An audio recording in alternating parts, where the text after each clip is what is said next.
This is Prasad for Women, a series of talks for fifth world women walking upright, for women like you. Prasad is a Hindu word for a substance, often food, which has been invested with divine grace or blessed. In traveling to India, I have received prasad in places like temples, where it was offered to me in the form of sweet sticky rice, crystals of sugar, or sometimes a special drink.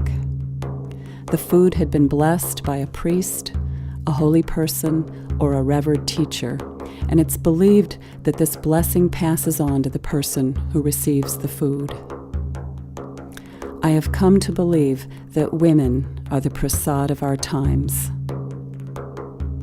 These talks are dedicated to all women everywhere, and to the infants and girls who are growing wiser and stronger daily. They are our fifth world shining stars.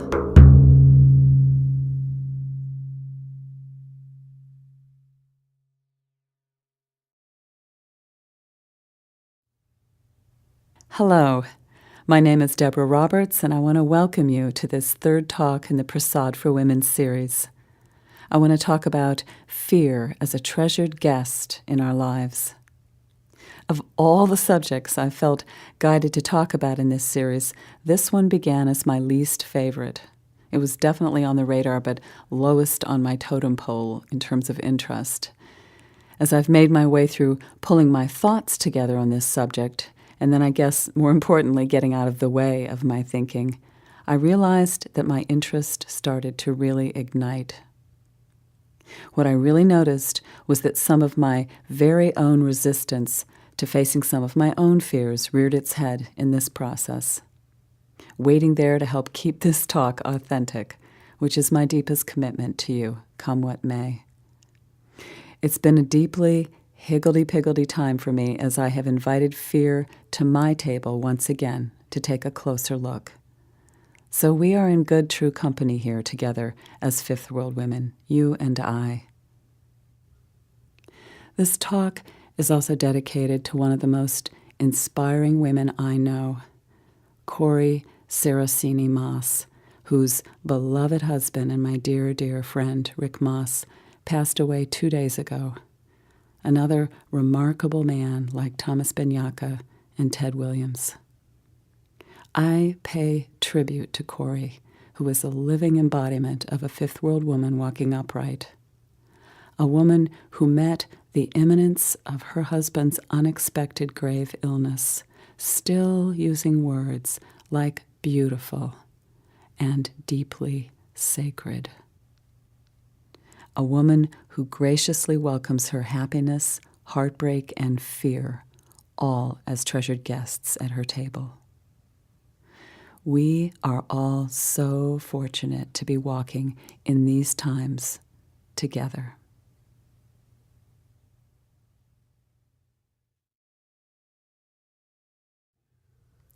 If there is any one theme that has reared its head in my life over this last year, it is one of re-inspecting anything and everything that I've considered to be true, what I have agreed is reality, and that extends to the subject of fear.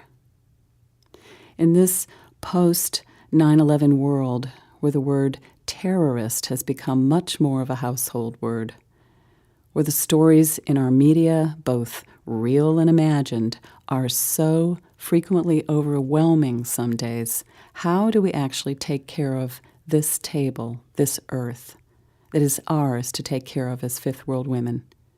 And I mean really, really, how do we do that some days? Thus far in our talks, we've touched on what fifth world is, and on what heartbreak and hearts breaking open are. And now I want to look at our fear, because some days our uninspected, unfaced fears just plain distort our vision and tyrannize us, rule us because we don't take a look. Avoiding our fears simply impoverishes us. I remember years ago listening to a teacher who posed this question to our group of about 20 people. Here's the question. If a green-skinned, humanoid-looking alien arrived at your door at night, what would you do?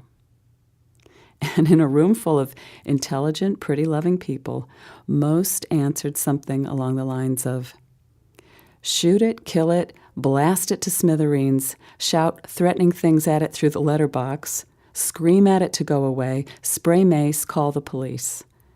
And one sole person said, greet it and find out what it wants. Boy, was that revealing. What if that so-called alien was the delivery person for the AIDS cure? I'm not offering an argument here on whether to open that door or not. We have to be discerning, but in this fifth world, there is lots of thinking and stories on the airwaves that acts as an unhealthy kind of cultural peer pressure, which arrives at our doors trying to dictate what and who we should be afraid of. Doesn't that get your goat? It does me.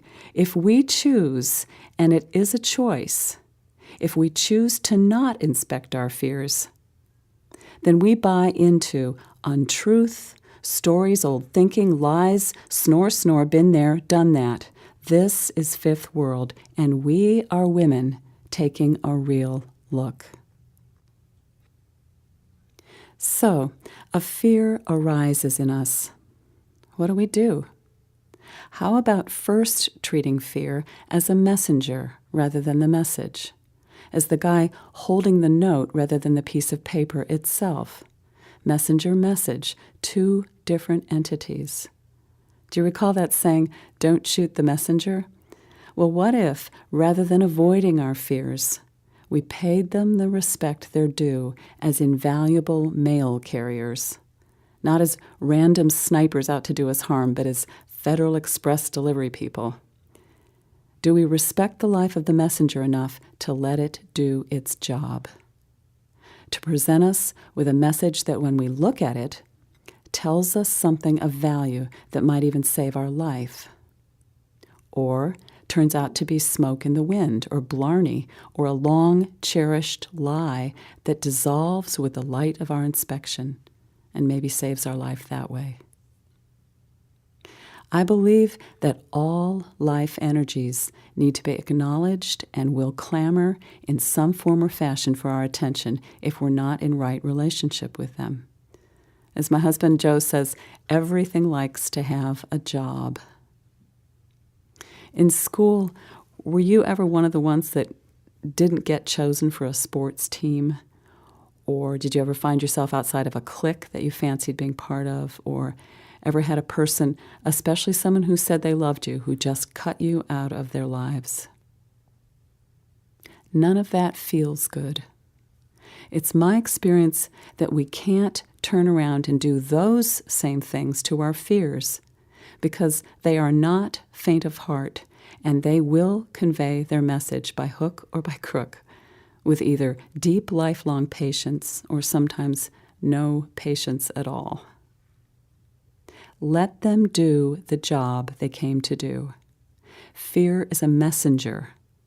The message is real or it's an illusion. You look and discern which. Don't take this culture's word for it, old fourth world thinking's word for it, or anyone's word for it. Don't take my word for it. And best of all, some of my most favorite contemporary teachers remind us to not even take our own thoughts as gospel. Inspect everything for yourself. Fear, when it arises within us, when it is respected and inspected, is an invaluable part of our fifth world radar as women, part of our sacred guidance system.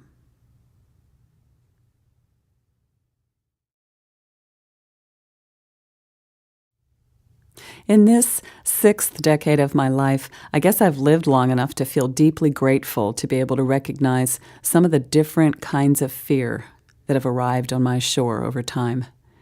Different fears, like different kinds of dreams, bring me their own unique messages. When I think of the more obvious examples of what fear can teach, I guess I think of things like don't touch the hot plate, or don't walk in Central Park alone at night, or don't back into traffic without looking.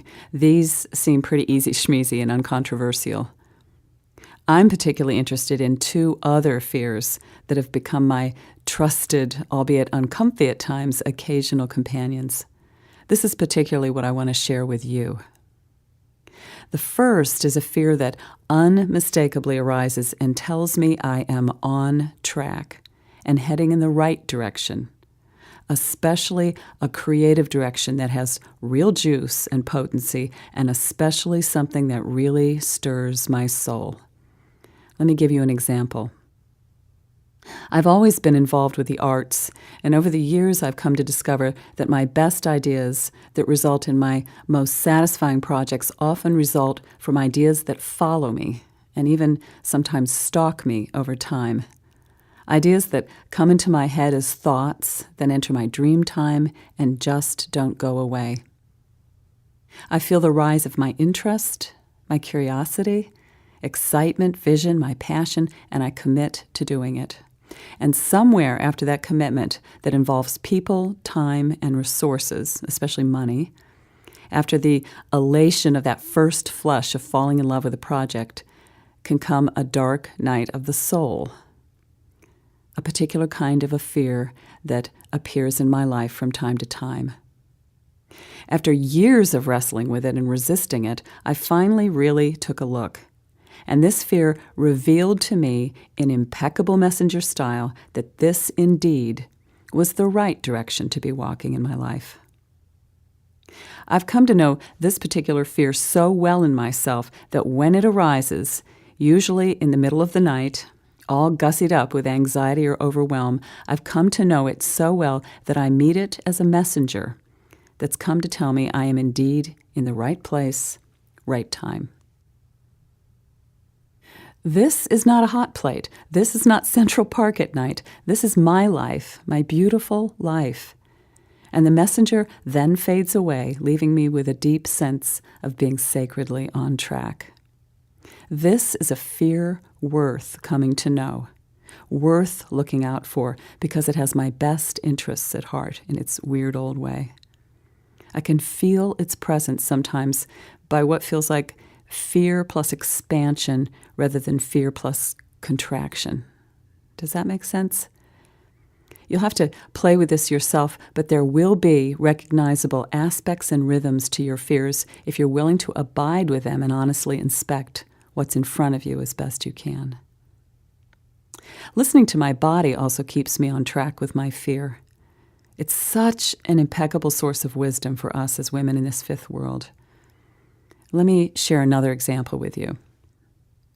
Over the years, I've come to know that in my body, there's a certain feeling of cold, almost like a column of cold in my torso that accompanies the presence of a truth that I have some personal resistance to looking at. It's been a hard companion to come to know, but now, these days, it's an unfailing source of confirmation that here I am again, once more, in fruitful life territory. Fear sometimes arises within me in this cold form, and these days I go, you again. Well, come on in and sit down. Cold and shaking. Yahoo! Hardly like receiving flowers, and yet I really trust what happens when that arises in my body now. The very first time this happened to me that I noticed was in my 30s, late bloomer that I am. It took me that long to really, really express anger at someone, full tilt anger, and in this instance, it happened to be a boyfriend. A cad of a rake of a bad boy that anyone with a pair of eyes could see was not a healthy relationship for me. My heart felt so engaged. It took an embarrassing amount of pain for me to wake up to what was what, and one day I felt arise in me a burning need to tell him my truth and to end the relationship. I appeared at his door one night to talk. He took one look at me and headed for the freezer where he kept his vodka, and as he poured himself a stiff one, I stood waiting in his living room, feeling the most intense physical internal cold and shaking take over my body and voice. He listened and sipped his way through my awkward, stammering, shaking, almost unintelligible words. My body and voice were shivering so badly that if I'd worn dentures, they would have flown out of my mouth. I felt awkward, inelegant, and ridiculous. But I plowed through, and afterwards, much later, once I was home and calmed down, I felt very proud of myself. And more than that, I felt a respect and love of myself well up that was deeper than anything I'd experienced before that. And I came to know from that moment that when that particular fear of communicating appeared in my life, the fear accompanied by cold and shaking in my body and voice, that beyond the mess of it all, I would come out of any situation as more myself. And so that has always proved true. It was deeply liberating. But the kind of liberating you discover after the fact of leaping into the void, not sure where or if you're going to land, from that blind, no guarantees, no expectations, can't control outcomes, just got to do what you got to do place. You know that place. Our willingness to stand with our fear, take a look at what's there, and listen to our bodies makes for a formidable alliance as women. Pay attention to and befriend the fears that show you that you are on track. I later, by the way, came to become great friends with this man because I had such an awakening. I stopped expecting anything from him, and we became real friends. And I reckon the experience with him saved me a whole bad marriage. The second fear I want to talk to you about is the mother of all fears, and my personal favorite, fear of ourselves. Really, that sounds like the oddest thing in the world to say, but I find this a particularly disabling and real fear for us as fifth world women. Fear of ourselves and our talents and our gifts and of expressing ourselves. I've come to believe that any fear outside of us, any fear under the sun, can usually pale in comparison to our fear sometimes of who we really are, who we powerfully, magnificently, and beautifully are. One of my most favorite speeches in the world is one you probably know, Nelson Mandela's 1994 inaugural speech, which was written by Marianne Williamson. It opens like this. Our deepest fear is not that we are inadequate. Our deepest fear is that we are powerful beyond measure. It is our light, not our darkness, that most frightens us. And so it goes from there, deeply inspiring words that I believe gain their power from naming out loud this fear of our own powerful essential natures. What a curious fear if you think about it, but it's rampant in our world. In my own life, this very fear played out as cancer years ago, and if I could describe the nutshell issue for me, it was, did I or did I not want to hide my light under a bushel? I chose to stop hiding, and I'm still finding ways of getting better and better at that. Fifth World is calling us all out, every last one of us.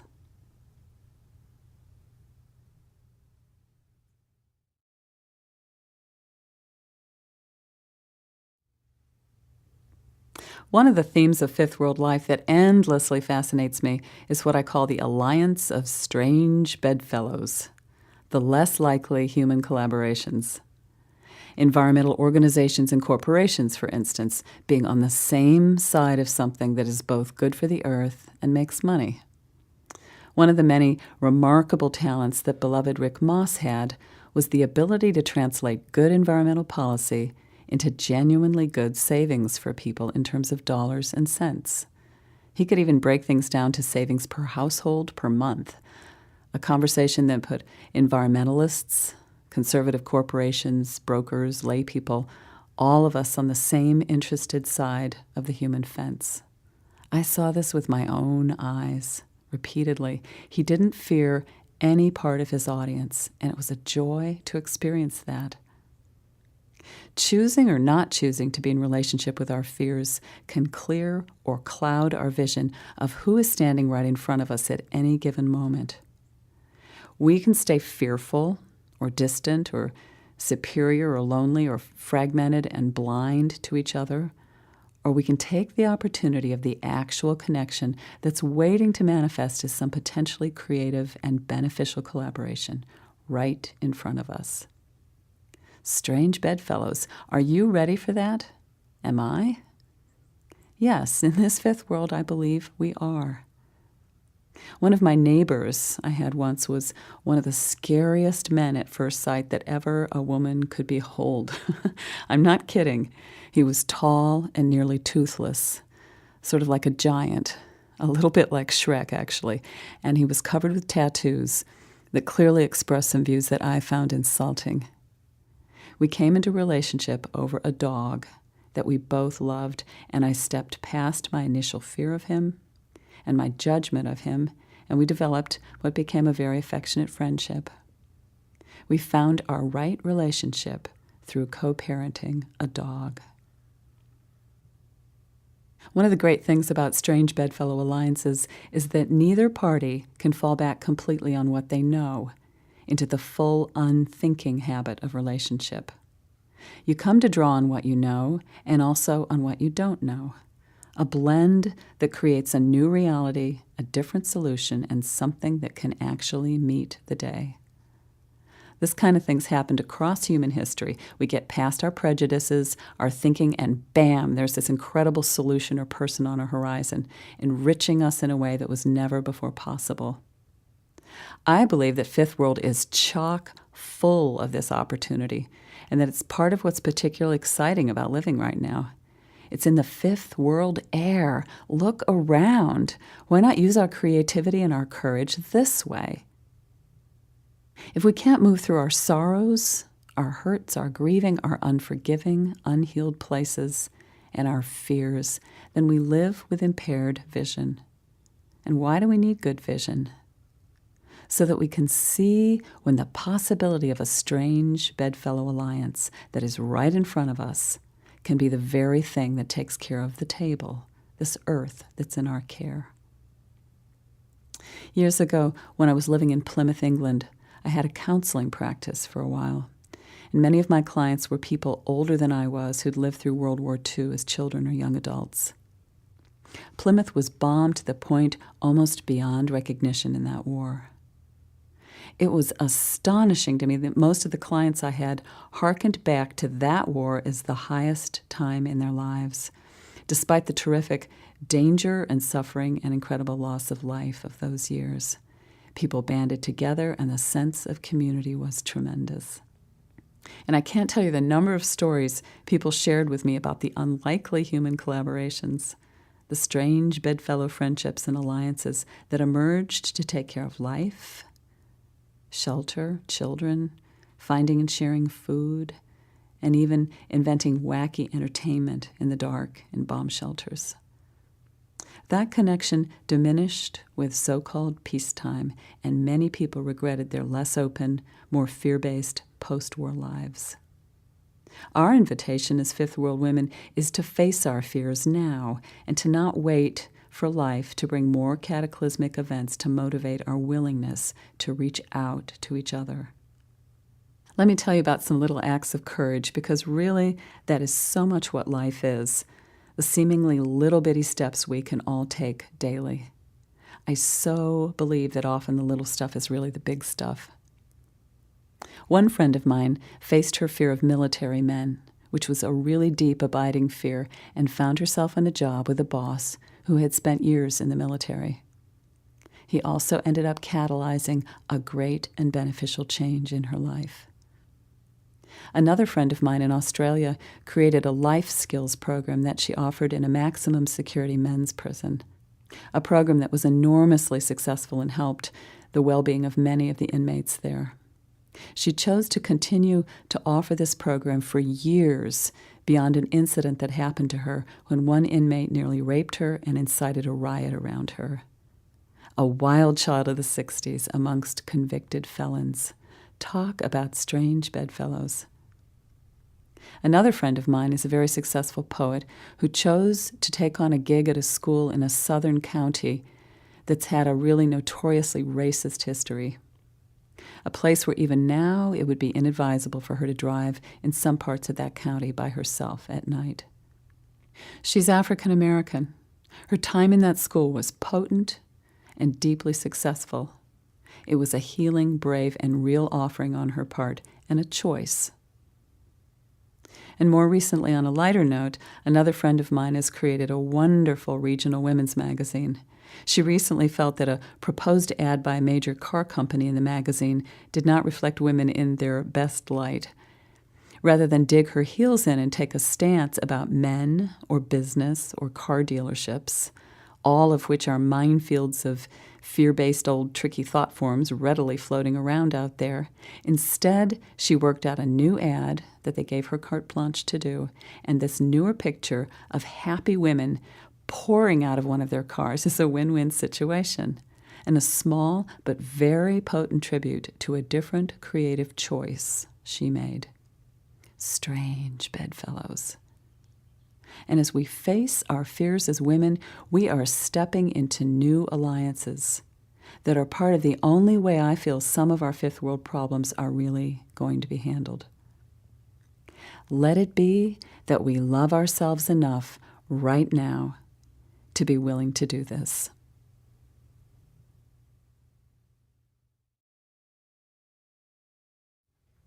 If you are on a hot plate, get off. If you find yourself in Central Park at night, leave quickly.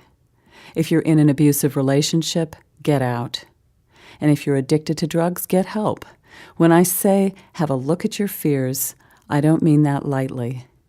You may need company and support. If, like me, you've ever isolated yourself into the illusion that you don't need help sometimes, or that there is no help, then I'm telling you that's a lie. It's a lie.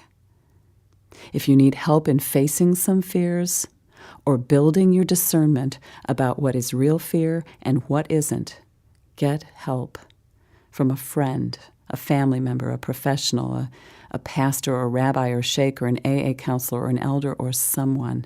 And if you can't see where to get help, pray, ask, be relentless on behalf of your own well-being. Get seasoned with this fear thing. Get in its face. Look at it, and look at what it's pointing to. If we're willing to deal with the fears we have in our immediate lives, right here, right now, in the form of whatever comes to us through family, which is always a ripe territory, friendships, work, strangers, emotions, our thoughts, if we can do that, then I believe that this choice makes its own natural connection out into the wide world, to the table. Start with where you are and see where it leads you, because it will. When we take care of what is immediately inside and outside ourselves, the dots connect themselves from here to there. Facing fear builds community and intimacy naturally. Community and intimacy with yourself, with other people, and with all life. How is it that we can learn to be more discerning about what our fears are telling us? Well, I've found some of these things to be helpful to me. Practice, sobriety, listening to our bodies and taking care of our bodies, being willing to question everything, making real friendships, the waterhole people that I spoke of in our last talk. We have millions of answers between us all on how to be more discerning and better at dealing with our fears. Share. Share till the cows come home. Something else I've discovered, when you face a fear, even with help, if it's something old and ingrained that's been with you forever, then when it's gone, it can feel temporarily disorienting, like a loss. Like the furniture in your room has been rearranged or is gone. Give yourself some integration time, an expectation-free window of breath to gather yourself afterwards because an important change has just happened in your life. Be good enough to allow yourself time to adjust.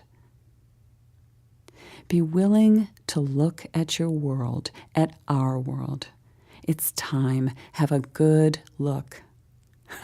Be a good looker. And keep eating your Wheaties, taking your vitamins, taking a walk, doing rehab and 12 steps, praying, painting, loving, laughing. Take care of yourself more and more, because none of this thing we called our fifth world life is small potatoes. Some of the things we fear right now are scary. No other word for it. But here we are, signed, sealed, and delivered, equipped for it, stepping into our time as the astonishingly beautiful women we are. Beyond our fears is love and gratitude and simplicity, heart and home, blessed fifth world home.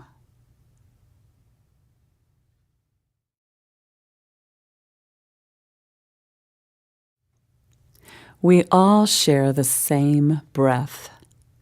The fear we reduce and face through our own individual actions reduces the fear in the collective airspace. I believe this way of walking, this way of choosing, as fifth world women is contagious, and that it starts with each of us. What could be a more curious and interesting, sometimes terrifying, certainly revealing and fruitful journey than that? Take fear, this treasured guest, by the hand and invite it to your table. Not to dominate your life, but to respect its presence in your life and to let it be the messenger it is. Listen and meet yourself more fully there.